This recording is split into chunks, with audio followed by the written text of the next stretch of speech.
Everyone, thank you so much for joining us. We wanted to call this update to give more information, anything that we've gathered since this morning, and then provide this opportunity for you to ask the many questions that we're sure that people have. I have with me Dr. Nate Smith, our Secretary of Health, and Dr. Jennifer Dillahay, the Arkansas Department of Health Medical Director for Immunizations and Outbreak Response. They're going to give an update, and then we'll take questions. Thank you. Thank you, Meg. Thank you all for being here. I'd like to quickly review what we know. As of this morning, we had one presumptive positive test for the virus that causes COVID-19, the novel coronavirus. This was from an individual who is hospitalized in Pine Bluff. We are still gathering information. At this point, we think this might have been acquired through out-of-state travel. We have a team on site focused on identifying others who might have had contact with this individual and would need to be monitored or possibly tested for secondary infections. A couple things to point out. First of all, this is not unexpected.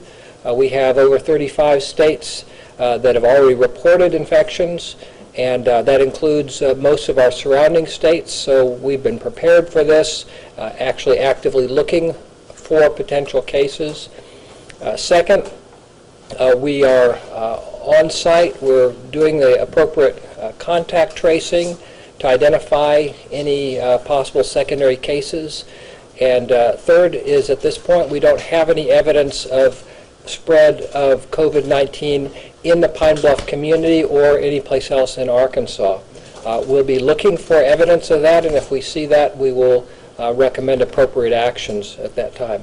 I have with me Dr. Jennifer Dillahay, who's our Medical Director for Outbreak Response and Immunizations, and she can give a little bit more details about what we're doing to evaluate and investigate this situation, and then we'll take questions.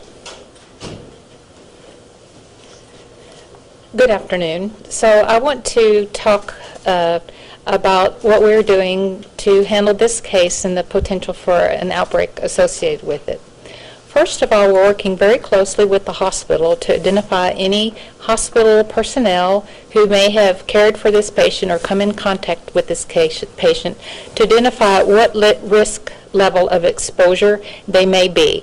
It could be high, medium, or low. And the actions that we would recommend for them would be different based on their level of risk. And then we are working to identify any close contacts of this patient and where they have been in the community, travel they have received, or health care that they might have received in the past weeks. And with that information, then we will be able to identify other people who may be at risk for the disease, and then we would recommend quarantine for them based on high risk or medium risk. If they are low risk, then quarantine would not be recommended. So I don't know if there's more information that people would like to have. We could take questions now.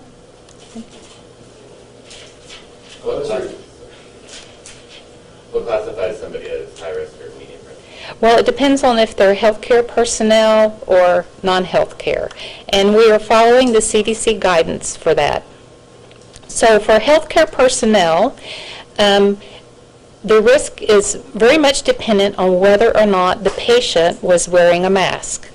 As you know, this disease is spread through respiratory droplets that are spewed out when people cough or sneeze. So if the patient is wearing a mask over their mouth, that blocks the spread of these droplets. Without a mask, those droplets come out and they fall to the ground within 2 to 3 feet. So anyone within 6 feet, to be conservative, would be at risk for exposure to those droplets for that person if they did not have the mask on. So healthcare personnel that would have cared for this patient, it would be different for the risk if that patient at that time did not have a mask or if they did have a mask. And then other risks. So the healthcare personnel, ideally, in taking care of a patient with COVID-19, would need to have standard contact precautions and respiratory are droplet precautions. And in this case, airborne precautions because they're in a hospital and that's available. But that means the healthcare personnel would need to wear gloves, a gown, a special mask called an N95 mask for healthcare personnel, as well as protection for their eyes so that they would not have those droplets touch the mucous membranes of their eyes. So, so it depends on to what degree the healthcare personnel had those elements of the personal protective equipment on at the time that they encountered the patient. So you can stratify them that way, whether the patient was or was not wearing a mask, and to what degree the healthcare personnel had all of those elements, the gloves, gowns, mask, and eye protection. And then for people who are close contacts with the patient that are not healthcare personnel, then it depends on whether in the home, whether they had interaction for a period of time within 6 feet, and or it could be low. Passing by someone in the hallway would not be a significant risk, and those people would not be quarantined, for example. Does that help? Have you identified anybody who does need to be quarantined? There are people, close contacts, as well as hospital personnel that will likely need quarantine. Do we know the age range or age of the person who tested positive? That is known. I'm sorry, I do not know that off the top of my head. Do you know what state they were traveling in? Or states? We're still gathering information on travel history, and so we don't have accurate information that we can, we can share at this time, confirmed information that we can share at this time. Do we know if it's male or female? We're not giving out personally identifiable information, but we are giving out information that's important for the public to know, for them to either feel safe or to take appropriate actions. Yes. So, are you going to be giving public updates on how many people then have been added to quarantine because of this patient? To let us know how many people in that situation may have been exposed. At this time on our website, we don't really have a category for that because our home quarantines have all been in travelers, but we'll figure out how to provide that information in a way that's meaningful and can be updated regularly. And Yes. then how long, when did you find out about this particular case? Well, this lab test was done by our lab and the public health lab overnight, and the results were reported this morning. Yes. Now, again, it's a presumptive positive. This is the first positive case that our public health lab has reported, and so as per protocol, we're having the CDC lab confirm it, but we're acting on the information as if it was a positive. I have no reason to suspect that it's not a positive, but we're calling it a presumptive positive until we have confirmation from the CDC So you will lab. be announcing those as the tests come in, or is there some kind of time delay for the governor to know, or what's the procedure? No, in this case, the results came to us this morning. There was already a press conference scheduled, and so that was a convenient time to go ahead and report the first presumptive positive. Would you be reporting those as you know, or on a daily basis at the end of it? I'm just wondering about how the time lapse between reporting and public Right. test and public reporting. We will likely be releasing the first positive ones that we get as a press release. If we get more, we'll probably have a site that people can come to and update, once or twice a day, whatever is appropriate. But again, for the first positive, the first few, we'll make sure that people have that information and they're not having to go check. Right. And do you know the situation at Jefferson Memorial Hospital? Because the hospital, we're getting different reports about what's going on there. Like, the hospital says they're open, but you have to be tested, but the police say they're keeping people out. Just didn't know if you knew what was really happening. I think the situation there is evolving rapidly, so I wouldn't want to speak having not been there this morning. So. Okay, we got one back here. What's your advice for people with out-of-state travel plans in the near future? That's a good question. The governor has provided some travel advice specifically focused around spring break. I think all Arkansans need to think through their... A little strange. I think all Arkansans need to think through their travel plans and be flexible. Get information on where you're traveling to so that you know, is that an area where there's ongoing COVID-19 transmission, and then consider how you're traveling there. Obviously, going in your own car is a different thing than going on mass transportation. So I think people need to be willing to be flexible.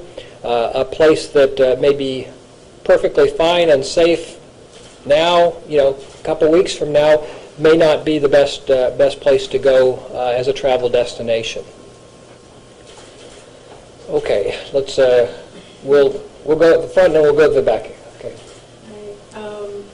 So I believe that it's been made public through memos to students, because that's how I got it, that CARC shut down today indefinitely at noon because of some exposure of some students to that patient at the hospital. Are we aware of any other institutional closures or threats that people need to be aware of until such time as you gather more information to know exactly what's going on? Correct. It's a very good question. No, I'm not aware of any other planned closures at this point. In fact, their decision to close was an independent decision. We are hoping that moving forward that we can, as a Department of Health, we can consult with our educational institutions, help them to make these decisions based on current epidemiology and what makes sense in terms of interrupting disease transmission. I do understand that sometimes when there's a lot of agitation and people are, it's not possible to carry on as normal. There may be other reasons why an educational institution or a business may decide to close down temporarily that have nothing to do with the risk of disease transmission. But in terms of closures to prevent disease transmission, we're hoping that those will be done in consultation with us. Who should a business or institution contact directly about that if there is a concern or a direct knowledge of a threat? And can you give us some idea as to how that works? Because you're talking about the basis being on epidemiology versus a concern of someone who's not a health professional, but how do we know what that looks like? Correct. And you're asking about flow of information. When the Department of Health has information that would suggest that it would be strategic or important for a business, school, or other facility to close down for some period of time, then we'll communicate it with those businesses, schools, or institutions directly. And our intention is to have those conversations, before we would come to those decision points. Yes. Flow of information. So as you're reporting, are you reporting up the chain to the federal government? And is that reflected on the coronavirus.gov website, the information from Arkansas? Absolutely. We do report positives. Now, they may choose to wait to call it positive until their lab has confirmed that. And there's always going to be a delay between the information we have and when it's reported out on the CDC's website, for example. But yes, we're in close contact with our federal partners. I have a second question did the patient present to the hospital as a suspected case or can you give that information? The decision to test this patient, I think, was based really on symptoms after they were admitted. This was not one of the patients that we had under investigation, for example, due to international travel. So the patients under investigation went up today considerably to 14. So did that include people because of the test in Jefferson? Or was that just another jump in EUA? No, anyone who we considered sufficient suspicion to test would be a person under investigation. Right. And so those were other individuals who had symptoms, and there was some reason to think that they could possibly be a case. But unrelated to Jefferson, the patient from Jefferson? Yeah, I don't have any information that those are related in any way. And all those other tests were negative. So, back. Can you talk about the number of tests you're able to run right now, and will you be able to increase that in the future? The issue of testing, I know, has been a very hot topic in the national media as well. We are increasing our capability within the state, and I should start by saying it's not just the availability of test kits. It takes a certain amount of time to prepare the specimen and actually perform these tests. We are ramping up our capacity, and we should be able to hit about 20 tests per day in our public health lab, which is not going to be enough to meet the needs of the entire state. There are a number of commercial labs that now have that capability, and hospitals and clinics can send specimens there, and they will report to us. We have electronic laboratory reporting from major labs, and we are also working with the hospitals to provide them information on how they can make those tests available to their patients.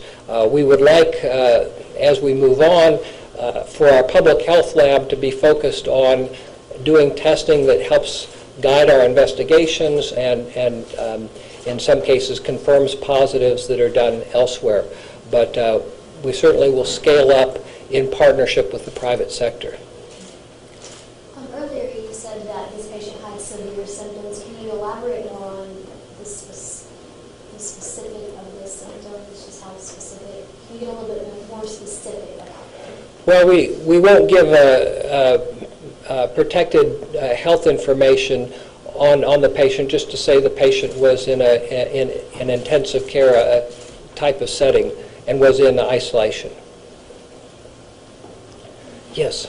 Dr. Smith, I came in late, and I apologize if I duplicated the question, but do we have any idea how this person may have come in contact with the virus? I mean, did they travel internationally or out of state? Were they at a convention? Do we know anything about that? We're still gathering information on that. We have some information, but we need to establish its accuracy. At this point, we think the individual probably was exposed through out-of-state travel, but we'll have to confirm some details on that. Yes? The students at CR, CR said it was the health department's recommendation that they be under the 14-day home quarantine. So was there something about what they did that indicated they were at risk? Well, this is a very dynamic situation. Students both at CARC and UAPB, I know, are involved in clinical care at the hospital there. We are evaluating whether or who might have been exposed to the patient without full personal protective equipment. And as we identify individuals who might have been exposed, then we will have them do a home quarantine for 14 days, which is the outer limit of the incubation period for COVID-19. But that will be individually assessing the risk based on the contact they had with the patient, what kind of personal protective equipment they were using. And it's a very dynamic situation, and so I don't have that level of information right now to comment on any particular students or personnel. Yes, go ahead. So I'm really interested in and concerned about that because obviously it's where I live. And, you know, people are concerned and have already contacted me. And I didn't know until afternoon when the information was sent to the students. I did talk with the president. He said that there were 4 students who had contact with the person yesterday and this morning. In light of the fact that the person, I guess the diagnosis was not confirmed through the health department's test this morning, was protective wear mandatory for that person since they came in or were there because of there was a concern given the symptoms of that person? And also, since they're UAPB students who also do clinicals, because I'm aware that there were 4 students who had that contact yesterday and today, or this morning. Were there UAPB students who had contact as well? Obviously, with the concern being that without knowing and having that protective wear, people have since gone home to family members. Those family members have also had contact, and I'm not trying to create a stir, but people need to be aware that there's a concern so that they can self-quarantine if they need to. They can contact the health department if they need to. I mean, you know, my dad's a pediatrician. He could be seeing kids. He's 75 years old with heart disease. So I'm personally concerned. I'm concerned for my constituents. I'm concerned for my community. So I just need as much information as possible to know what to tell people and what to do myself. Absolutely. And it's important that all this information be thoroughly investigated, which is why we have a team down there, and we will continue to gather that information, make that information known. If an individual is referred for testing, then at least at that point, the hospital personnel should have been using full personal protective equipment. There's no point in testing someone for COVID-19 if you're not going to act as if they potentially had it. So, but we don't know for sure. But we need to see exactly what was done during the entire hospital stay before we can make those determinations for each individual healthcare worker or student or visitor, etc. So that takes time to sort that out, which we'll do very quickly. It's our highest priority to try and prevent or limit the spread of COVID-19 in our state, not just in Pine Bluff, but everywhere. And so we'll be very aggressive in recommending self-quarantine or isolation, testing, and such. So again, at this point, we don't have evidence of transmission in the community. The average incubation period for COVID-19 is 5 days. There can be people who are incubating the virus for a few days before they show signs or symptoms. We'll need to watch them, make sure that they're not in contact with others during that period of time. We generally don't test people who are asymptomatic because the results are very difficult to interpret. Someone can be asymptomatic, you could test them and they would test negative, but that doesn't mean they don't have the virus. So we wait till they become symptomatic while they're in quarantine, and then we test them, and then if it's positive, then we know it's positive. If it's negative, then we feel much more comfortable that they're not infected. Back there and then up here. The White House today said something about making information classified. Maybe the senator said something about this, I didn't hear. Is that affecting our information? Do you know exactly what that means? I'm not familiar with what they said. It was at noon today, right? Mm-hmm. I don't know. No, Do you know if you've been told I'm not aware of that. some of the information you're able to? No. Yes. Representative Love, and then Dr. Smith, in talking in regards to, symptoms, are the symptoms of COVID-19 the same as, I would say, the symptoms of the flu or the symptoms of any common cold? I mean, would people experience any other symptoms besides those common symptoms that we would see in any other virus? it's a very good question. With COVID-19, there's a lot of overlap, especially early in the course of illness, with many other respiratory viral illnesses like the common cold or like influenza. There does tend to be a difference, though, in that influenza, people will tend to get sick pretty rapidly.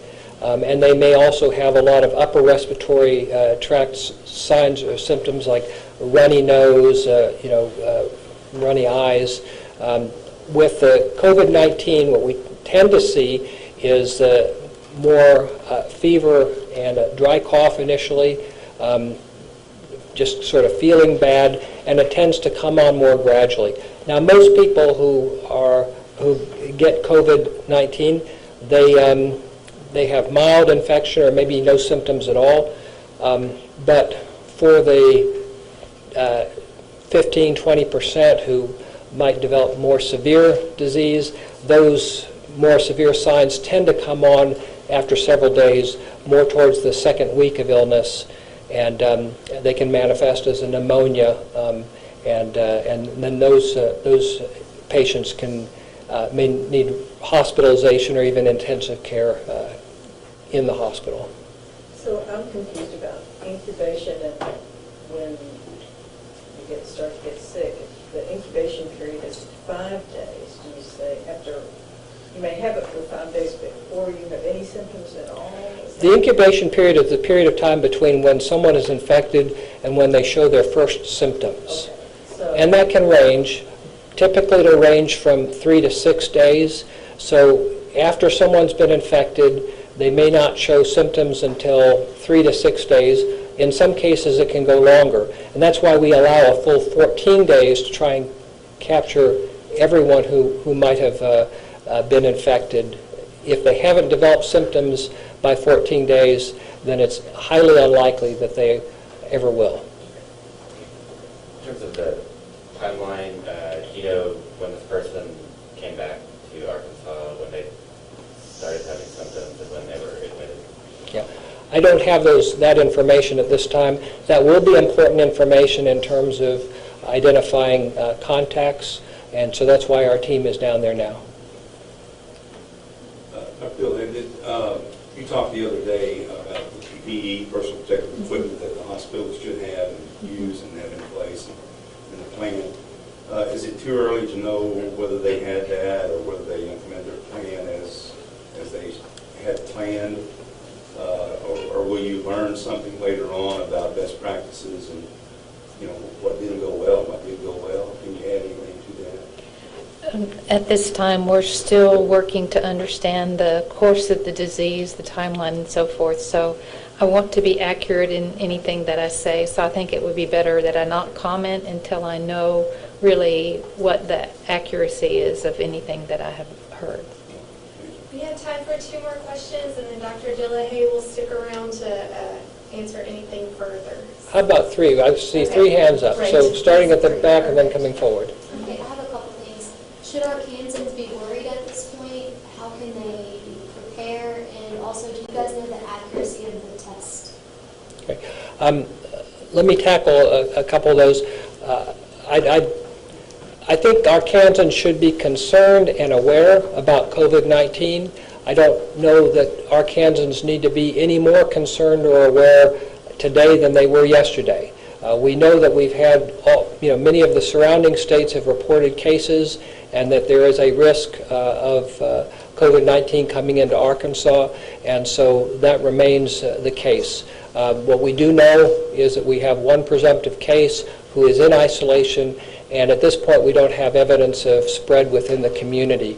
But I think our Kansans need to be aware, keep themselves informed, and listen for guidance as it comes out. In terms of the test,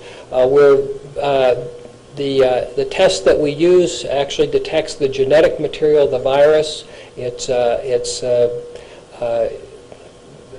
seems to be very accurate. If it's negative, we're pretty sure it's negative.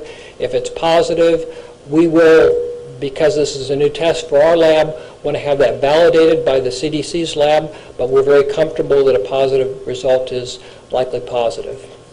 Does that answer your question? Yeah, and just how people can prepare. I think people need to do a number of things. One is take measures to protect themselves. We're used to handshakes, but we need to move away from that during this flu season, and as long as we have the COVID-19 around. Try to wash your hands frequently or use gel alcohol sanitizer on the hands frequently. Avoid touching your face as much as possible. It's a hard thing to do.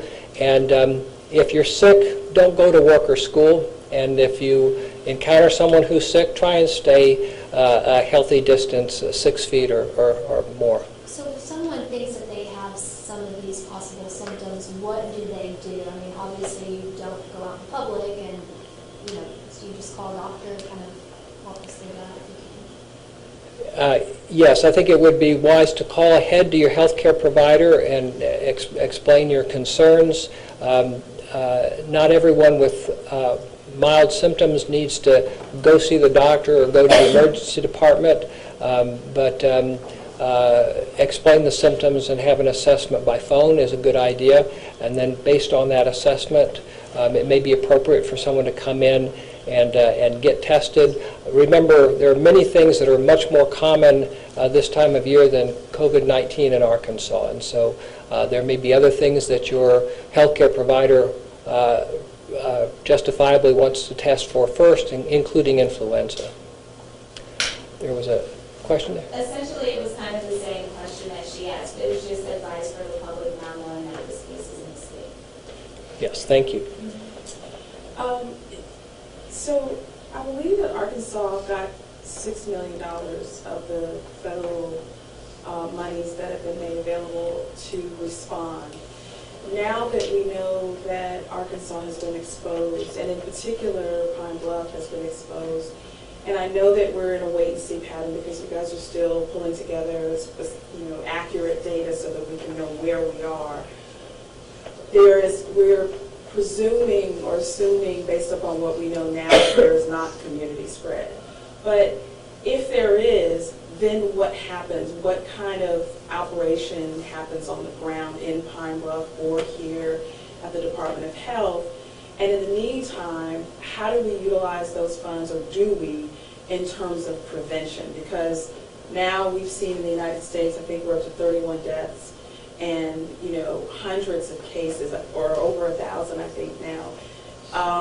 It was like that in China before. It was like that in Italy before, where it was just, and I don't think we need to go into a panic, but I think people want to know, what are we doing to prevent this from spreading? Can we do anything? And if we see that this one case mushrooms into more, what can we anticipate in terms of utilizing the funds that have been made available as it relates to testing, prevention, treatment, whatever? And is some of that money available to help people economically? We see what's happening across the country with businesses closing and institutional closures and that kind of thing. I know that's a lot, but this was the last question, so I had to. Right. That's a big question. I think it is important that we use all the tools available to us to limit the spread, slow down the spread of COVID-19 in Arkansas. I think we have a lot of advantages over what they had in China. We know a lot more about the virus. We have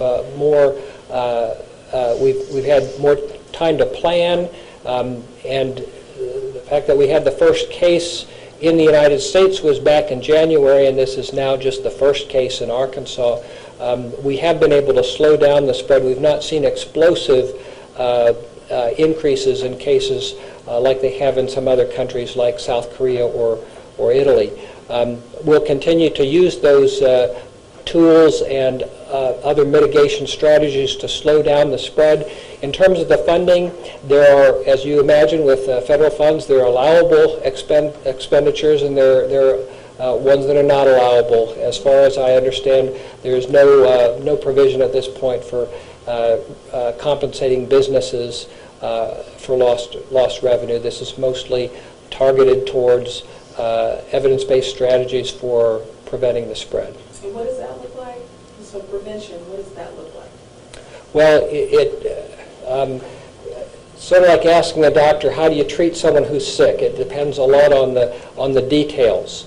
In our case, we've got a wide variety of mitigation strategies that we can utilize. Some have been mentioned here. There may be times where it's appropriate to temporarily close down a school or move that education to more of an online format, or businesses, continuity of operation plans for both state government and private businesses. These are things that we can consider as the situation dictates. I did want to ask about the funding.